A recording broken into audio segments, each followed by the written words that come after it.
আসসালামু আলাইকুম রহমতুল্লাহি ওবারাকাতু। সম্মানিত দর্শক, আমি ইয়ামিন বিন ইমদাদ আজকে আপনাদের সামনে অত্যন্ত গুরুত্বপূর্ণ একটি বিষয় নিয়ে হাজির হয়েছি। তা হলো, অনেকে জিজ্ঞাসা করে থাকেন, হুজুর সূরা তারাবির নামাজ কিভাবে পড়তে হবে, কোন কোন সূরা দিয়ে তারাবির নামাজ পড়তে হবে।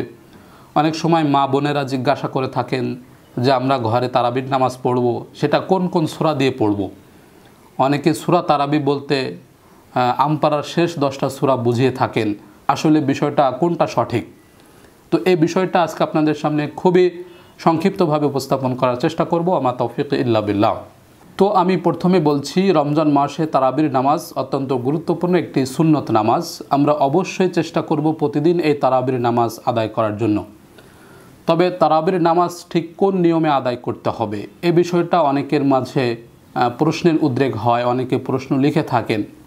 তো মা বোনেরা যারা ঘরে তারাবির নামাজ পড়ে থাকেন, সূরা তারাবি পড়তে চান, আপনাদের যে কয়টা সূরা মুখস্থ আছে, যেরকম থাকতে পারে সূরা আর রহমান মুখস্থ আছে, সূরা ওয়াকিয়া মুখস্থ আছে, আয়াতুল কুরসি মুখস্থ আছে, সূরা মুলক মুখস্থ আছে, সূরা নাবা মুখস্থ আছে, সূরা মুজাম্মিল মুখস্থ আছে। এই যে কিছুটা বড় সূরা আপনাদের মুখস্থ আছে বা তার কিছু অংশ আপনাদের মুখস্থ আছে, সেখান থেকেও আপনি পড়তে পারেন।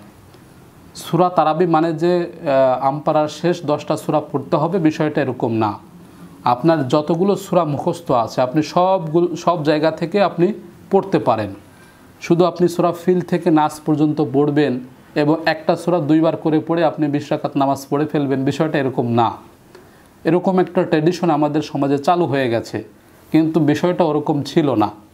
সূরা তারাবি মানে ওই 10টা সূরার নামাজ না। সূরা তারাবি মানে আপনার যতগুলো সূরা মুখস্থ আছে আপনি সবগুলো সূরা পড়তে পারেন।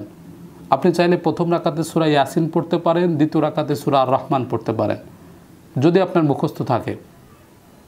আবার প্রথম রাকাতে আপনি সূরা মুলক পড়তে পারেন, দ্বিতীয় রাকাতে আপনি সূরা মুজাম্মিল পড়তে পারেন। প্রথম রাকাতে আপনি সূরা নাবা পড়তে পারেন, দ্বিতীয় রাকাতে আপনি সূরা নাজিয়াত পড়তে পারেন।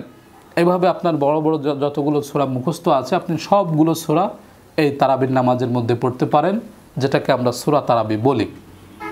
আবার যদি আপনার ছোট ছোট সূরা মুখস্থ থাকে, যেমন আপনার ইদা যা মুখস্থ আছে, তাব্বাত ইয়াদা মুখস্থ আছে, এরপরে সূরা কুরাইশ মুখস্থ আছে, সূরা ফিল মুখস্থ আছে, সূরা হুমাজা মুখস্থ আছে, এই সমস্ত ছোট ছোট সূরাগুলো আপনি প্রথম রাকাতে একটু বড় সূরা, দ্বিতীয় রাকাতে একটু ছোট সূরা পড়ে আপনি তারাবির নামাজ পড়তে পারেন। সম্মানিত দর্শক, আপনারা অনেকে অবগত আছেন আমার নিজ মহল্লার মসজিদ, যে মসজিদ গত বছর কাজ শুরু করেছিলাম, আপনাদের সামনে আহ্বান করেছিলাম, আপনারা অনেকেই সহযোগিতা পাঠিয়েছিলেন। কিছু কাজ আমাদের এখনও বাকি আছে। আমাদের যত সংখ্যক মুসল্লি মহল্লায় রয়েছে সেই সংখ্যা হিসাব করলে আমাদের নিচতলায় জায়গা সংকট তৈরি হয়, যে কারণে আমরা দোতলা ছাদটা কমপ্লিট করার নিয়ত করেছি। আপনাদের কাছে উদারত আহ্বান জানাচ্ছি, যার যার সামর্থ্য অনুযায়ী দেশ এবং প্রবাস থেকে আপনারা আপনাদের মৃত পিতামাতা, আত্মীয় স্বজন যে কোনো নামে আপনারা দান করতে পারেন। এই রমজান মাসে যদি আপনারা এই উত্তম কাজে দান করেন, তাহলে হাদিসের মধ্যে আছে রমজান মাসে দান করলে 1 টাকা দান করলে 70 টাকা দান করার চাইতে বেশি সওয়াব পাওয়া যায়। সুবহানাল্লাহ। এই সওয়াবের কাজে যদি আপনি অংশগ্রহণ করতে চান, তাহলে আমার সাথে সরাসরি যোগাযোগ করে, অর্থাৎ স্ক্রিনে থাকা নাম্বার 019198024114, এই নাম্বারে আপনারা ইমো এবং হোয়াটসঅ্যাপে সরাসরি আমার সাথে যোগাযোগ করে বিস্তারিত জেনে তারপরে সহযোগিতা পাঠাতে পারেন।